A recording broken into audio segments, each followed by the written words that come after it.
if y'all look on the thing that you're on, it might say comments. I don't know if you're using a computer or not. So if you're using a computer, you see a part that says comments because there's a literal live stream. So we do this live. So just so y'all know. So if you want to see the comments of what some of the people are saying, you guys have access to that. But with that being said, welcome to another episode of By Any Means Podcast. I'm your host, John Robinson IV, aka J Rob. I'm back with my very first UConn episode with my dog Juwan Winfrey. Juwan, how you doing? Good, baby. It's your boy Jay Wynn, man. I'm here.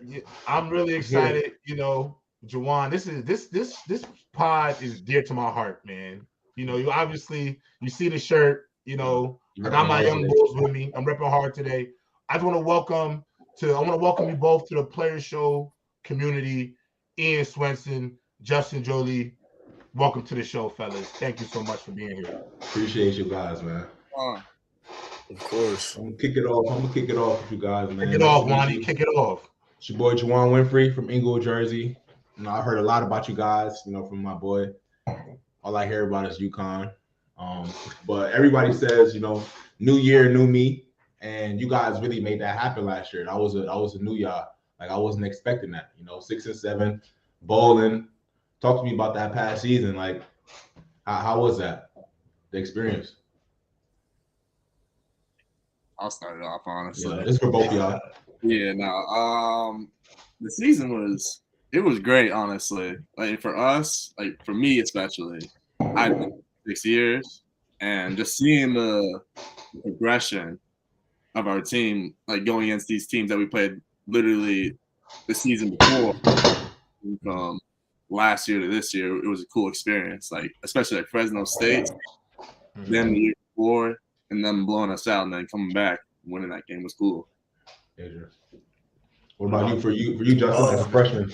For me, so I came in as a freshman in the summer, and you know we was all grouped in with teams in Worth, and everyone was like, "Oh, y'all always gonna say you're gonna have a good season. Y'all gonna do better than last year." But we don't believe you. I'm like, so you down us? I was like, all right, bet, watch this. And as the season prevailed, you know, we had to do what we had to do. I think one of the biggest things is like, you know, even when I was there, you know, even the student fan base did not really believe in us. Yeah. So obviously I definitely understand what Justin is talking about. Yeah. So this year, you guys, you know, obviously the bowl game, it has been a big year. But one thing I noticed that I really want to talk about is you guys been 5-1 at home. You know, you guys defended. That is big time stuff. I don't know when's the last time UConn is finished this season, if ever, 5-1 at home during the regular season. So talk to me about that pride about really defending home field this year. Ooh, honestly, I'll let you go first, sir. It started with the fans, like especially like Fresno game. They showed out last year. And it was when we got down to it, fans got loud. Defense was playing well. We started making plays. That was the biggest thing. Yeah. I wouldn't say it was necessarily based on home games. It's more of like we split our season in half. We went with like our really tough schedule beginning half of the season. Then Coach Mora was talking about we're gonna make a conference. Our own conference. So we're going to play against every other team left on our schedule. So it started with Fresno all the way back down. And we just felt we needed to win all those games, honestly. I'm sure your fan base appreciated that the students. Yeah, for sure. Nah, because I remember watching some games last year in the stadium. It wasn't. There was like you hear cricket. It was bad. I'm not. I love you, Sony, but it was bad. Like before I got here, of course. And I was like, I really want that fan base back. I want to be appreciated. Like I know people don't believe in us, so let's give them a reason to actually show up. And when they do show up, we're just going, do what we got to do. So I've been a part of my own, resurrection of a program. I don't know if you guys are familiar, with University of Colorado, but that's where I attended. And the year before I went there, they were 3-7, winning 2 games, winning 1 game. And my first year there, we went 10-4 and went to the Pac-12 championship. So I know what that resurrection is like, and I know the feeling of after, completing that season and just having everybody, mindset change. Justin, what's like the attitude and, just the atmosphere been like in the facility now, after the season's ended? People got big heads, or, people still hungry? Yeah, and I would say all of our team is hungry. Like, we want it. Like, because we still got something to prove. Like, people still don't have faith in us. They think it was a lucky year. They thought it was a fluke. So it's like, we got to do it again and some. So all of my teammates, they're all locked in. Like, I'm pretty sure almost every one of my teammates came in today, unless you had to go to treatment or if you were sick. Like even though it snowed, it was like, I think 6-7 inches up here. But, it's, we got to get our work done. We're trying to be great. Yes, sir. I love that. I love that mentality. I really do. So, Ian, obviously you have one of the most interesting stories in college football, because usually when we talk about long careers in college football, we talk about one stop to another stop to another stop. But you did 6 years in one place. I had the opportunity to see, Justin, I got to meet Ian when he was like bright-eyed, and Ian, I may be embarrassed you a little bit, but Ian was always so damn nervous. You know what I'm saying? He just always seemed like he was like a shy kid, hell of a football player. You saw all the talent, and I'm glad he was able to display that. But it's like so amazing to see him mature as this young man that he's becoming. I'm really proud of you, bro, for real. So I want to take me through that experience, and from having 3 different coaches to a COVID season, to having one of the best seasons in UConn history since literally my true freshman year. So what has that been like for you, bud? It's been a ride, honestly. Like, I could really split it up into 2 different careers. Go ahead, split it up. We want to hear about it. I split it up more of from 2017 to end of 2019. Kind of split it up. Going into 2020, like the COVID season, it was really odd, honestly. Like, from that, especially not being able to play, like, we're going in every day, not really working for anything, right? Because you're working for a whole nother year. But you guys didn't play at all that year? No, the season got canceled. They canceled us, bro. Yeah, they canceled us. So you're watching all these other teams play, and you're just sitting there, like, kind of just working out, trying to get like with intent, but you're really just kind of sitting there. Like, what am I doing this for? Facts. Almost. But especially like from like 2017 to 2019, it was a different like era of guys almost. Like, you got a whole different locker room. Right. And then throughout that, like, because we had guys like you, like TC, dudes in there, and then once all those guys left, it was almost like a whole new era from that. You did lose all your big bros. You lost them all. I lost. I don't mean to say it like that. I don't want to sound morbid, but looking back on it, Juwan, like, when we call, Ian, we call you the last survivor, because literally you're the last one from you are literally the last one from the Diaco era. You're the only one that obviously was at UConn during that time. So you've had to really thug it out. So even during the COVID year, you also had to deal with the rumors of them demoting. They talked about demoting UConn to 1AA. That was like a rumor at the time. Wow. So before the season started, like, did y'all have to navigate that as well? Was that also something that y'all had to deal with? It was odd too, because we were just going to independent as well, and we weren't in a conference. Right. So we had a whole new schedule, and pretty much everyone on that schedule canceled. For obviously a few other independent schools, but their schedules were slim as well. Right. But honestly, say that again. Say that last part again. I didn't wait. Say that one more time, because I think your mic went out. We good? Yeah. Yeah, good. I can hear you. I lost my no, it's okay. It's okay. It's okay. It happens. It's okay. It's okay. It's okay. We got a question in, John. Oh, okay. Well, I got you. Shout out to Drink More Water, man. I see y'all every week putting that bread up, man. Yeah, drink more water, stays live. And it's all good. I love the honesty, bro. It happens to the best of us. All right, so let me get into the super chat before we get back into it. Drink more water. Shout out to you for the $5 dono. Yes, sir. As two undersized players for your position, what are some challenges you had to overcome, and how did you compensate going against bigger players? Justin is not really short. He's like 6'3", but okay, undersized. Go for it, guys. Go for it. Go for it. Answer the question. All right, so you usually got to finish talking, so I'll take this one for right now. Honestly, I might be a little undersized because most of these tight ends is like 6'5" to like 6'8" range. But I don't even think about me being undersized for real. It's more about heart. Like I'm not scared to go put my hands on somebody and put my head in somebody's chest. Like I'm not going to be afraid to go against a grown man. Like we both trying to get to the same place, right? So if I have to work a little bit harder than maybe a 6'8", 260 tight end, all right, I'm fine with that. I'm gonna show what I got to do, and I'm gonna show exactly how I'm gonna do it. But that's just me. I don't think I'm undersized. I think I just got a big heart. I love that. I love that. What about you, Ian?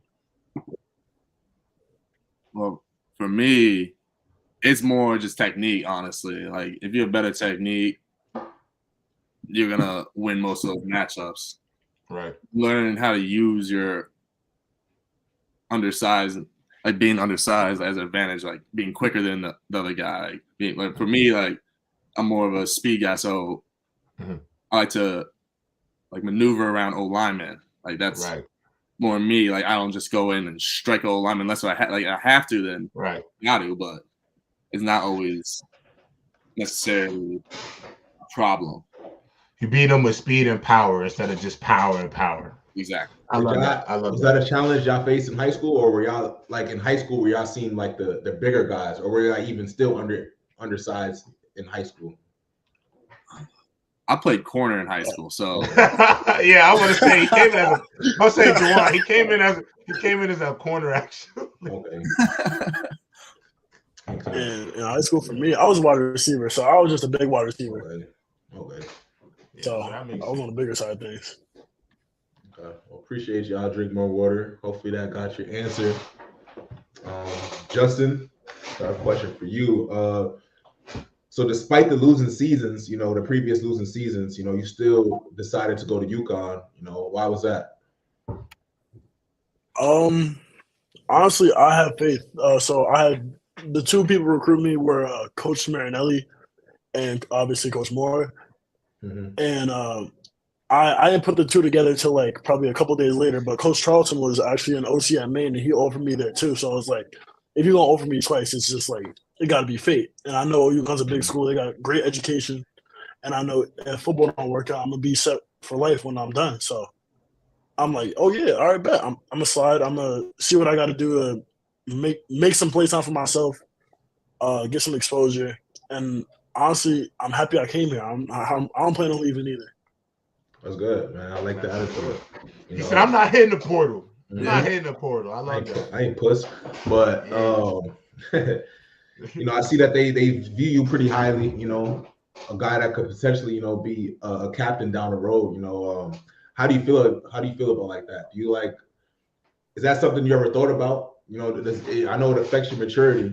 Being a captain or being somebody that younger guys could look up to. Was that something you ever thought about? Prior. Yeah. I would say my personality is that way. Like, yeah. I may know like there's a hierarchy. Like, so like I can't talk to Swenny the same way I talk to another freshman, of course, because there's a hierarchy. He's a lot older. He's a 6-year senior. I'm a first-year freshman. A first-year freshman. So it's like I know what I got to do. And it's like if I have to take a step up because other people are scared to take that step, if I mess up, I mess up, but I'm going to learn from it. So in all honesty, I know the role that I might have in the upcoming years might be a lot bigger than I am currently, but I'm ready for it. Yes, sir. I love that. I love that mentality. So I know, Joanna, I want to ask him about Jim Mora, but before we do that, Ian, I'm thinking about something because, Justin did say, I'm a first-year freshman, and you are a 6-year senior. And it's funny because, like, Ian, you really were, like, the oldest head of this team. You know what I'm saying? Literally, like literally, not like that's not a joke. You literally were the oldest head in the room.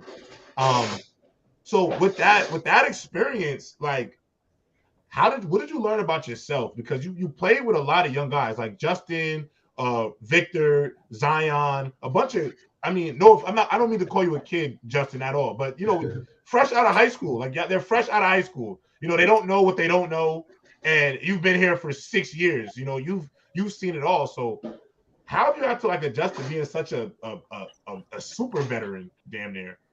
You just gotta. It's almost like speak to them a little differently, but not differently in a way. If you know what I mean, it's almost a different generation in a way. Like they're coming in with completely different shows they watch as kids. That they consume, and you kind of just gotta relate to them in other ways, like music, things like that.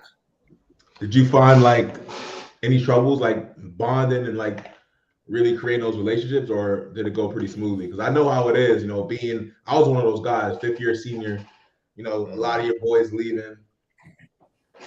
No, I definitely got along very well with the freshmen, especially. It was a little odd transition, especially seeing all my whole class move out and then getting this new class in. It was an interesting experience, but it was fun though. Did it ever become a little frustrating? Because I do know, I remember when I was a freshman, before you got there, and I remember, I used to bother Javon Hadley all the time. Who's that? He was a corner. He was a corner at UConn. One of my big bros. I used to bother him all the time. Jalen Stevens. I have this scar on my eye right here, because I used to mess with Jalen Stevens so much that one time I messed with him, and karma finally got to me. And as I was running away from Justin, Jalen, as I was running away from Jalen, I ran into a door and actually I had to cut off my face. So I remember being that, obviously I love football and I love playing, but outside of when you come off the football field, you're still the freshman, that kind of looks up to all these guys that you're trying to be with. But you always want to mess with them. So did it ever become frustrating for you? I got all these young guys around me, all my boys are gone. At times, yeah, it was more within my room, trying to teach the younger guys different techniques and what this is and what that is. Mm-hmm. That was more my frustration. But honestly, outside of that, I had a good time, especially with the freshman class. They were a good time. They were a good group over there. I loved it. And also, I gotta admit, and shout out to Mama Joly in the chat. Fabulous freshmen, because you guys were 100% fabulous freshmen. I want to make sure I know that, because you guys were great this year. You guys really stepped up, and we're gonna dive into that towards the back end. You young guys at UConn, I am highly impressed by all of you. So to get into Jim Mora, so I remember this. I'm gonna tell you. Go ahead, Justin. Go ahead. I was gonna say about, because 26-year senior and I'm a freshman. I think my first combo with Swenny was so you ready to get mixed by a freshman? Instantly just started talking smack. Once I got there, that was our first combo. I was I'm gonna see you on the field. But I think Swenny's an older brother to me, and I know since he's the opposite of my position, since I'm a tight end, he's a linebacker. I'm gonna see him in the backfield anyway. So it's I know I have to go against him. So, I was why not just talk smack? Just get on his nerves. Just be an annoying freshman. I'm going to take that role. I'm going to just run with it. I do remember. And that speaks volumes, as a freshman coming in, saying that to a 6-year guy. That's something he's going to remember always. Sure. Yeah, I loved it. I love that energy. Because I ain't going to lie, Ian wasn't saying that when he was your age, Justin. I'm letting you know right now. Ian was not going to say that. Ian would not have done that. So, Ian was more but it was a good thing, though. Ian wouldn't have done that, but he would go out there and he would have ran through your face. And then, obviously, that would have been his way of telling you, I want you to Ian really can hit, yo. Wani, I'm telling you, Ian can thump. I'm telling you. So Jim Mora, this is the guy. This is my guy. And you don't even know he's my guy. You don't even know he's my guy. I cannot wait to go to the spring game to shake bruh's hand, bro. I gotta shake his hand. So I don't know if I remember a few years back, Juwan, Jim Mora was literally calling a game on CBS, a UConn football game on CBS, and he was absolutely talking about this game didn't look great. This game was not, the team we looked sloppy, looked unorganized, at some point maybe a little bit, Why you were there? Is this why you were there? No, I was going. This was probably 2019.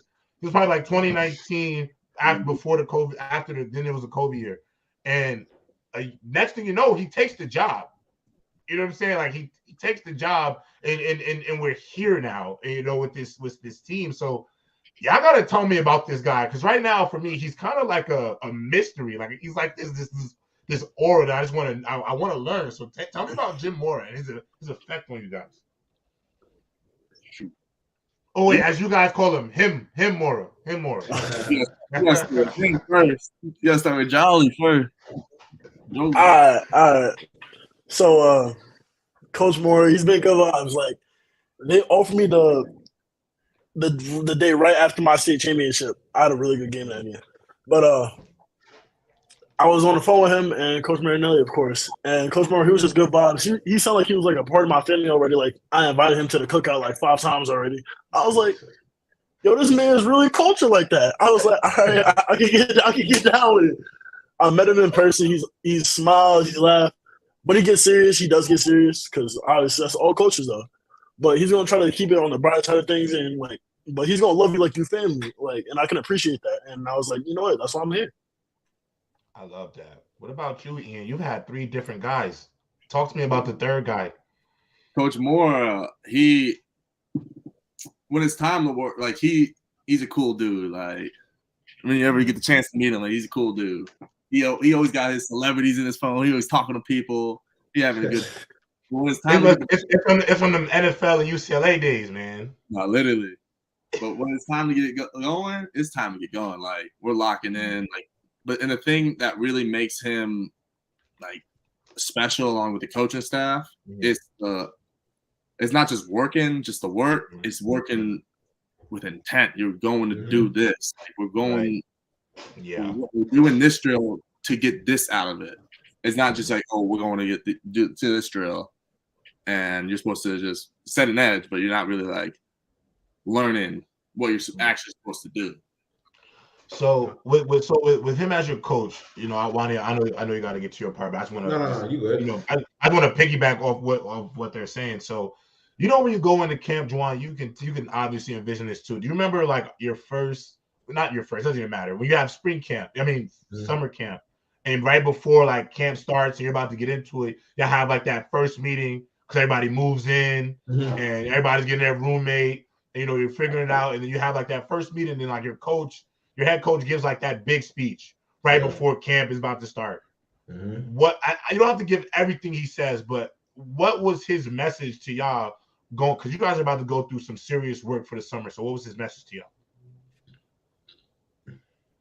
It don't matter who goes first. Yeah, it don't matter. It don't matter either. Yeah, it don't matter.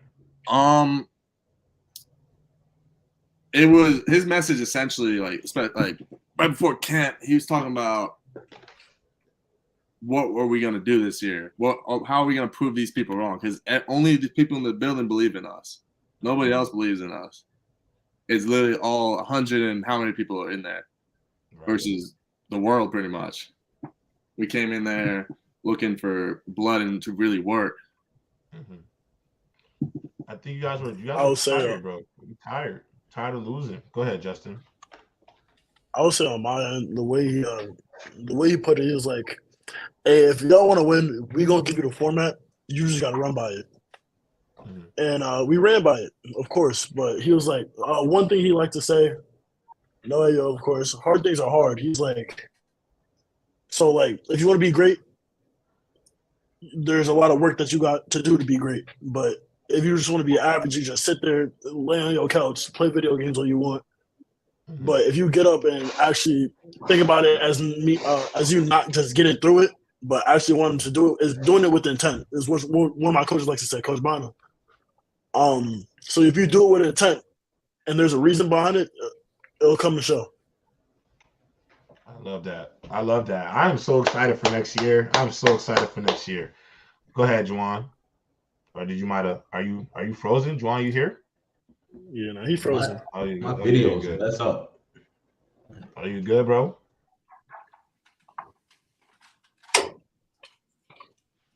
Here. I'm gonna tap you out, Juwan. Just when your thing get back, I'll bring you back in.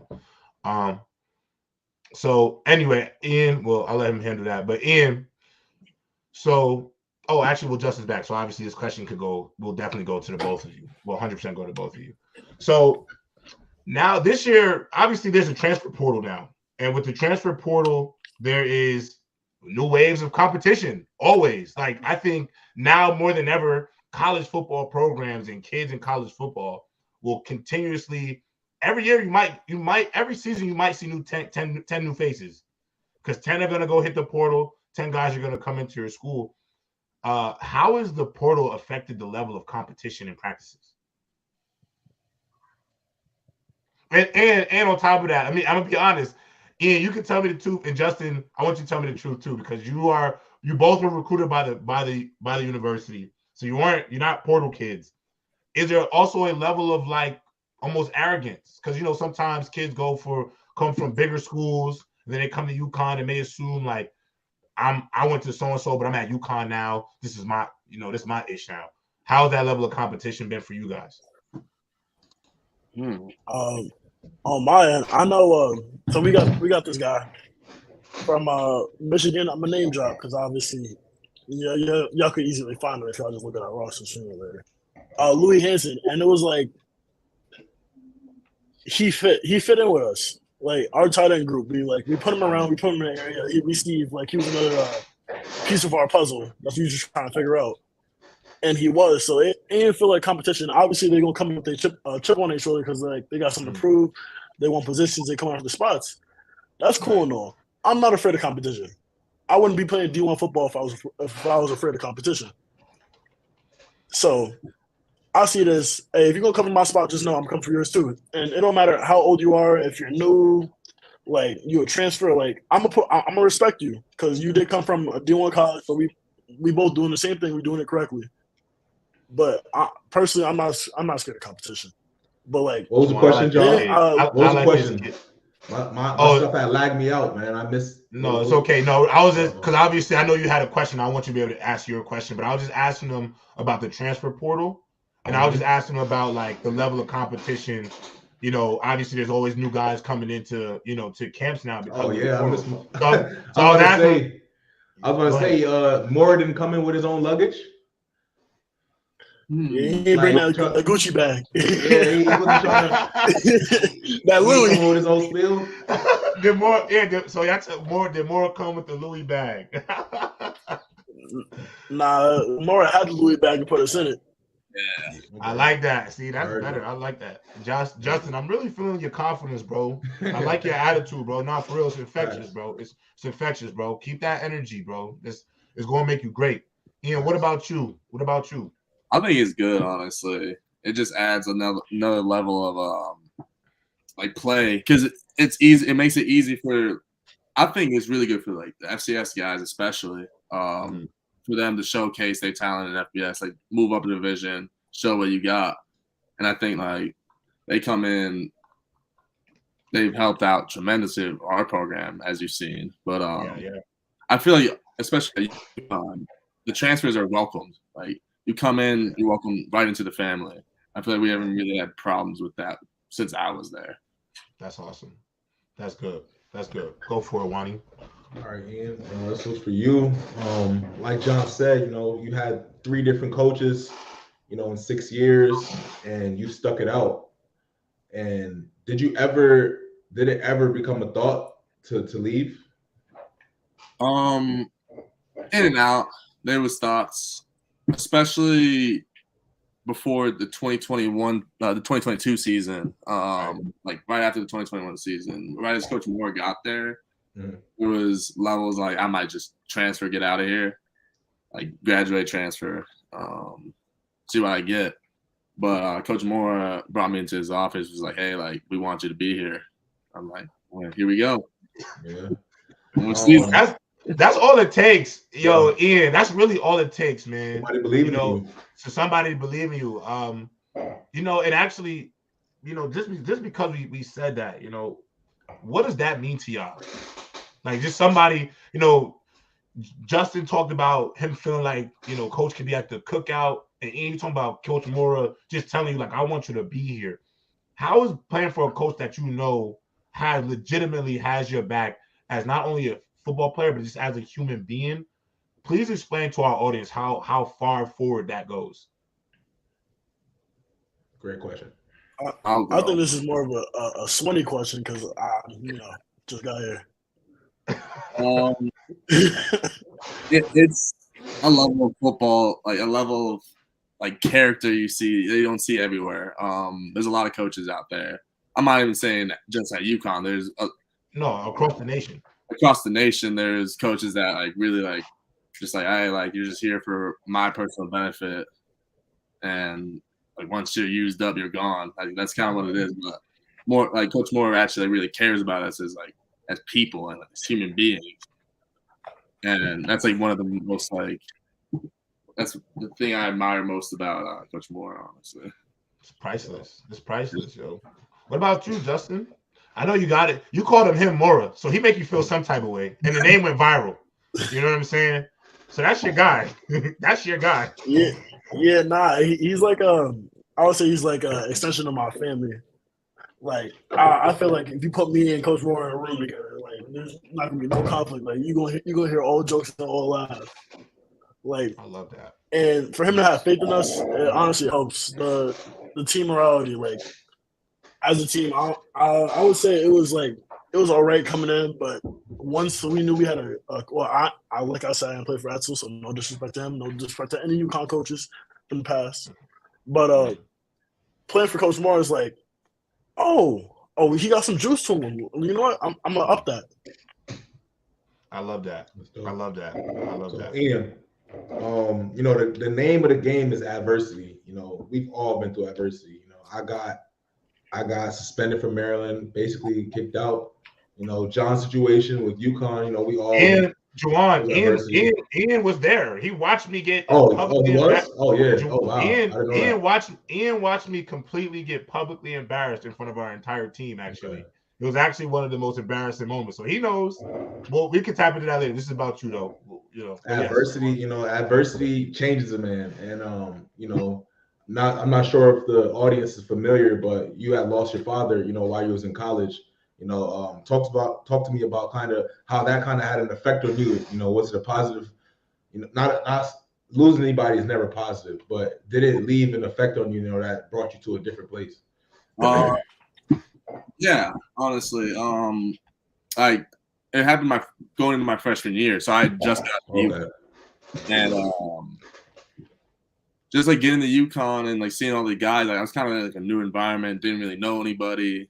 Like kind of knew like the freshmen because I've been hanging out with them, but it was like a new experience. But just getting to UConn and like the older guys, like, honestly, J-Rob, like Bryce McAllister, like bring me under their wing and like help me out, like did like tremendous like work for me.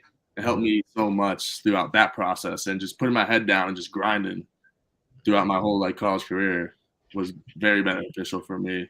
And that's like kind of what like happened. Like I was just doing it for my dad. Like that's why I do it for every day. Yeah. I love that. Yeah, I love that, man. I just want to say he's watching every day, bro, and he's very proud of you, Ian. And I just want you to know, as like, one thing about this show too, especially when we got like our friends and people that we know come up here and be guests on our platform, I want to be able to give you your flowers, bro. I had the opportunity to see you from a young baby-faced kid who really, didn't know what college was to being the last man standing on the real rebirth of a program that has needed a spark for a really long time, man. And I just want to say, like, you should really be proud of yourself too, bro. I don't know if many people have told you that, but you have done a phenomenal job, bro. And guys like Justin, they're gonna remember you for their 3, 4, 5 years in school. You know what I'm saying? When he goes to the NFL, bro, he's gonna owe you dinner. You know what I'm saying? So things like that, when y'all get to these places y'all want to get to, you are a UConn trailblazer, bro, and don't let nobody tell you otherwise. That's the reason why they let you wear number 6. Now, they put that number 6 on you for a reason. Remember that, kid. Sure. You are special. Juwan, I got a question for you, actually, bud. Okay. This question for you. So, so obviously you play in the NFL. You've seen it all. You went through the draft process. You've done the combine. You're playing at the professional level. What advice do you have for Ian as he prepares for his next stages of his football career? And what advice would you give to Justin as he's starting to grow in his very, very young college career? Good one. So first, Ian, I'd say this kind of quote that John kind of related to me, kind of been stuck in my head since. Just run your own race. It's so easy to get caught up in where you think you should be and where you feel you deserve to be. And the league, everything happens for a reason, and it's a business. But you got to take accountability. So at the first thing you can do, the most important thing you can do is run your own race. Focus on what you got to focus on. Know what you need to know, like know your playbook, know your body, understand what it takes to like get the best play out of you. How am I going to be my best on Sunday? What do I got to do to maintain that? What do I got to do in the off season to what is my weakness? What do I got to do in the off season to really show up every Sunday? And that's really the key, because it's about consistency. It's about production. That's all they care about is production. They don't give a fuck about feelings at all. So they don't care about where you were drafted. I was drafted 6th round and was cut the next year. So I missed due to my injury though. I missed all the camp. So they don't care about any of that stuff. It's about production. It's about availability. And it's not about this guy's path. You can't focus on anybody else's path but your own. You can't determine where you're gonna go based off somebody else. It's all on you. And just run your race and step forward and take full accountability. That's all I'd say. Appreciate that. And for Justin, what I'd say for you, because I've been in a school, if your dream is to go to the NFL, I'm sure it is. I've been at a school where we were losing, every single game. We lost whatever. Like I said, it was a losing school before I got there. So they weren't used to sending off players to the league. But me going to Maryland, I started off at the University of Maryland. I'm playing around Stephon Diggs, Deion Long, guys like that who are NFL players. I seen the work that they put in. I seen what it's going to take. And I took that from there to junior college and from there to junior college to Colorado. And I was able to see the difference in between, people who really wanted to make it and people who were just there just to, they're in college, they're having a good time. And the difference is putting work in. There were some times I remember, you can quote my boy Lee, Lawrence Walker, to this day. He was my roommate. I'm Dolo. It's a Saturday afternoon. He's like, yo, Wani, we out. I'm about to go to so-and-so's crib. We got bottles. We about to go get right. It's a Saturday afternoon. I'm like, I'm about to chill right now, yo. I'm about to go hit the hill and hit ladders on the hill and get right. And he's leaving. You see him leaving, him and Shorty, whoever's he's leaving. And as they leaving, they walk past me, they run past me. I'm doing the hills, and it's just like, it's gonna take that type of dedication, that type of commitment, to your craft to make it to that next level. And that's really it. That's really all it is. Just separating yourself. You gotta separate yourself. Whatever that's gonna take. I appreciate that for sure. I ain't gonna lie. I like Mentor Wani. I like Mentor Wani. Mentor Wani is dope. I like Mentor Wani. I'm coaching a little bit. Young coach. I like the advice. I love the advice. So before we let you guys go, there's just a few things we just want to ask on the way out. Justin, obviously you are a part of a group of wildly talented freshmen who were really asked to do a lot this year, be impactful really early, and usually most freshmen, that's the dream. Like most freshmen want to come in and play. That's what everybody wants to do anyway. You know what I'm saying?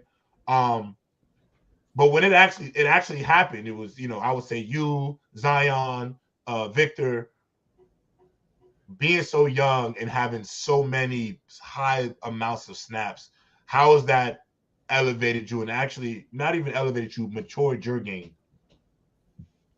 I would definitely say, like, because at first I ain't playing this first game. I ain't playing against Utah State, and it hurt because I thought I could help. I thought I was talented enough, but the coaches, they wanted to see their guys, see what they could do.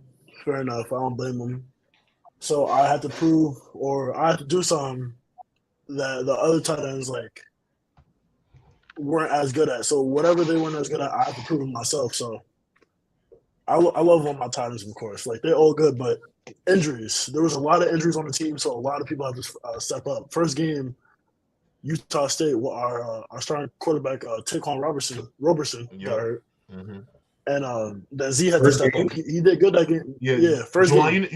You know Taquan, bro. DePaul Catholic, New Jersey, went to Penn State. Yeah, you know him. You'll know him. Yeah. Yeah, and it was like, okay, I see Z doing it. Then I see Nick Carter go down. Devontae, Burns. Y'all lost a receiver too. Y'all lost one, right? Y'all lost one. No, we lost two or three. Nigel. No, I meant number one. I meant number one. I meant number one. The number. My bad. Yeah. We lost Keelan that first game too. Yeah. I was like, so we just dropping like flies. So it's like, hey, it's an open spot right now. It's like, who got next from okay? So you're just gonna take that spot? I'm like, yeah, of course, of course. So I had to step up, and like the coaches, they give me the opportunity to, and I appreciate that from them. So what I have to do is just basic, like you said, Juwan, production. So you have to produce. So I have to go out on my field and be like, all right, I'm gonna show y'all why y'all should keep playing me and what I can produce for y'all. How was the transition like? Because I know, like John said, being a freshman, everybody wants to play, and then when you actually get out there, you either find out if you're good enough, or you got to put more work in, or you get humbled. Did you ever have like any welcoming moment? When you first started playing?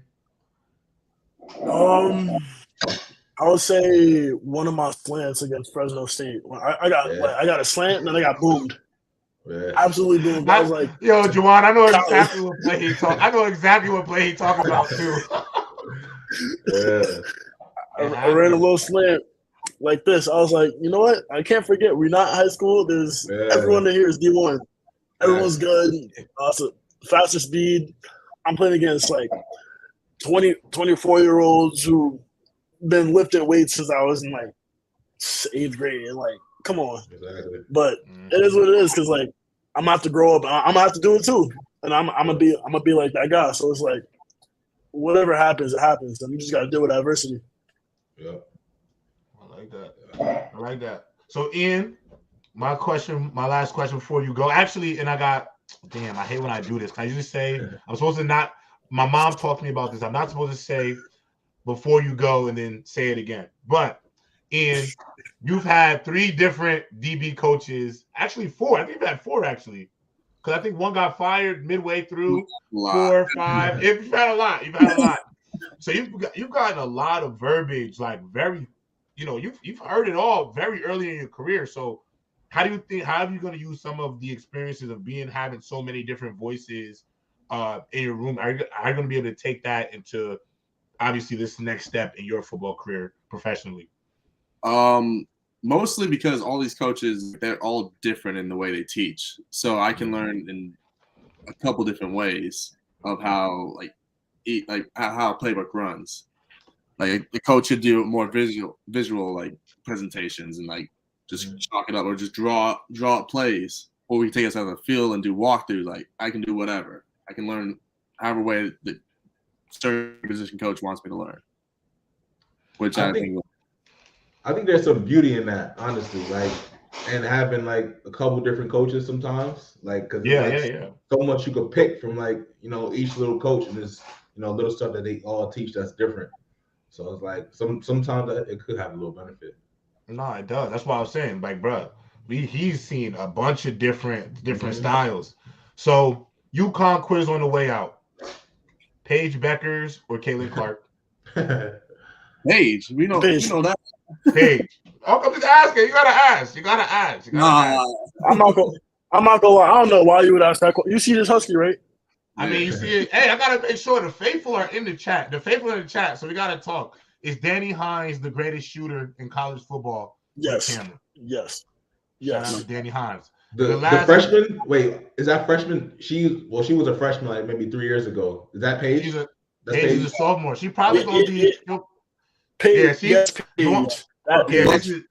Like probably number 1 pick in the draft page, Juwan. Number 1 pick page. You feel me? That's right. Best best ice cream at the dairy bar. Husky Tracks. Husky. Husky Yo. Tracks. Yeah. The Husky Yo. Husky Tracks. Yo. And then the final question: which two programs are going to win this year's March Madness tournaments? The Skis. You know that. Skis, baby. Go Skis. Are they good baby. in Go basketball Skis. this year? They good? Duh. We good every year. Don't ask that question like that. Don't ask that question like that. We good. I know the girls. We good every year. I haven't heard about the men in a little bit. We are going to the big dance, Wani. Oh yeah, we dancing. Okay. But with that being said, thank you so much, boys, for coming up on the show. Obviously, we will definitely want to tap back in with both of you later down the year. Obviously, Justin, I hope to meet you personally at the spring game. So I'll see you then. And obviously, Ian, I'm definitely going to see you along the way, brother. I appreciate both of you for coming to tap in with me and Juwan. We really, really appreciate it. What's the best on y'all careers, man? Appreciate y'all. Sure. I appreciate